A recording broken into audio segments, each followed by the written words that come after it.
சார்ந்த கருத்தை நம்மோடு பகிர்வதற்காக திருப்பூர் சுப்பிரமணியன் இணைப்பில் இருக்கிறார். அவரோடு பேசலாம். வணக்கம் சார். இந்த வலியுறுத்தலை நீங்க எப்படி பாக்குறீங்க? இதை சாத்தியப்படுத்த முடியும்னு நினைக்கிறீங்களா? இது சாத்தியப்படுத்துறதுக்கு எந்த விதமான சிரமம் கிடையாதுங்க. என்னன்னா, ஒரு ப்ராடக்ட் ஒருத்தர் தயார் பண்றாரு, அவர் அதுல கோடிக்கணக்கான ரூபாய் முதலீடு போட்டிருக்காரு. அதை பத்தி விமர்சனம் பண்றதுக்கு உங்களுக்கு முதல்ல இருந்துட்டு ஃபண்டமெண்டல் ரைட்ஸே கிடையாது முதல்ல.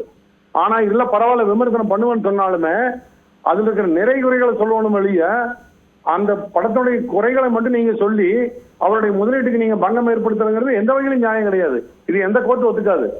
இது ஆல்ரெடி கேரளா ஹைகோர்ட் இதுக்கு சொல்லியிருக்காங்க. அந்த தயாரிப்பாளருடைய ப்ராடக்டை நீங்க விமர்சனம் பண்ணா அவருடைய அனுமதியோட தான் நீங்க விமர்சனம் பண்ணணும்னு தெளிவா போட்டிருக்காங்க.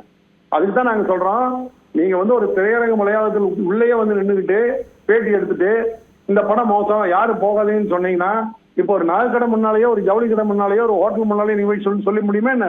இல்ல ஒண்ணு ஒரு சேனல் நீங்க சேனல் நடத்திட்டு இருக்கிறீங்க, உங்க சேனல் வளாகத்துல நின்றுகிட்டு இந்த சேனல் சரியில்லை, இந்த சேனல் நீங்க யாரும் பார்க்காதீங்கன்னு சொன்னா நீங்க ஒத்துக்குவீங்களா? நீங்க இல்ல, இதுல ஒரு படைப்பு பொது வழியில் வெளியாகும் போது அதற்கான விமர்சனங்கள் எழுகின்றன. இப்போ முதல் நாள்ல அது சார்ந்த விமர்சனங்களை முன்வைக்க கூடாது என்பதுல ஒரு அடிப்படை இருக்கு அப்படின்னு நினைக்கிறீங்களா?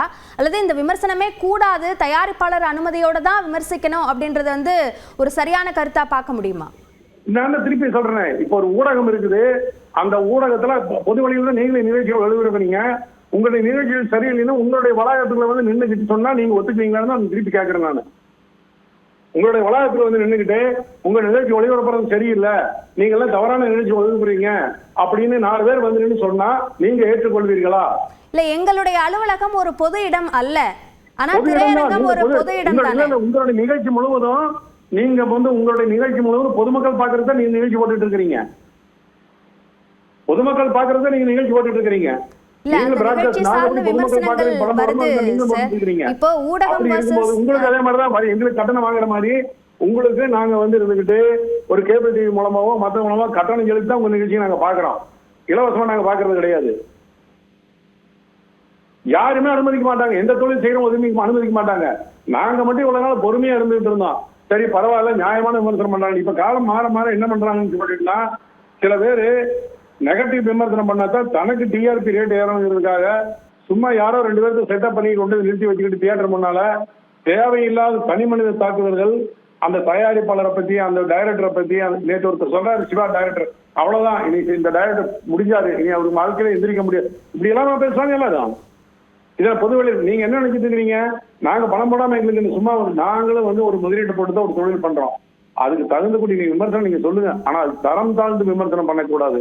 அதனால கண்டிப்பா இனி நாங்க திரையரங்க வளாகத்துக்குள்ள உறுதியாக எந்த ஒரு ஊடகவியாளரையும் இந்த மாதிரி பேட்டி எடுக்கிறது கண்டிப்பா அனுமதிக்க மாட்டோம். ஒரு குறிப்பிட்ட நாட்களுக்கு பிறகுதான் போட்டி அந்த பேட்டி எடுக்க, அதாவது விமர்சனங்கள் வரணும் அப்படிங்கிறதுல தயாரிப்பாளர் சங்கம், விநியோகஸ்தர் சங்கம், திரையரங்க சங்கம் 3 பேர் நாங்க ஸ்ட்ராங்கா இருக்கிறோம். அதுக்குள்ள சட்ட நடவடிக்கைகளை கண்டிப்பா நாங்க எடுப்போம். நன்றி திருப்பூர் சுப்பிரமணியன். இணைப்பில் உங்களுடைய கருத்துக்களை பகிர்ந்து கொண்டமைக்கு.